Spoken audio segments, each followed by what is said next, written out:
Komisi Pemberantasan Korupsi atau KPK menyita kantor Partai Nasdem Labuan Batu di Kelurahan Kartini, Kecamatan Rantau Utara, Kabupaten Labuan Batu, Sumatera Utara pada Rabu 1 Mei 2024. Penyitaan itu dilakukan berkaitan dengan proses penyelidikan tersangka Bupati Nonaktif Labuan Batu, Erik Adrata Aritonga atau EAR.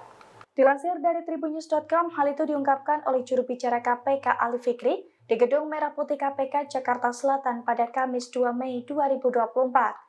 Menurut Ali, KPK telah menyita kantor Partai Nasdem Kabupaten Labuan Batu.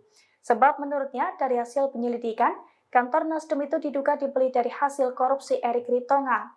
Yang mana awalnya Erik Ritonga yang juga kader Partai Nasdem itu membeli tanah beserta bangunannya. Kemudian bangunan tersebut diperuntukkan untuk kepentingan Partai Nasdem.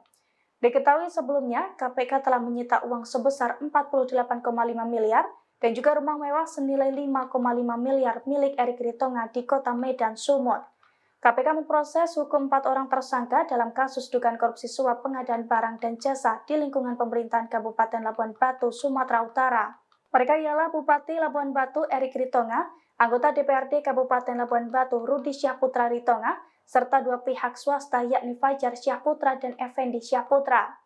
Proses tersebut merupakan lanjutan dari operasi tangkap tangan atau OTT yang dilakukan KPK di Labuan Batu, Sumatera Utara Januari lalu. Download Tribun X sekarang, menghadirkan lokal menjadi Indonesia.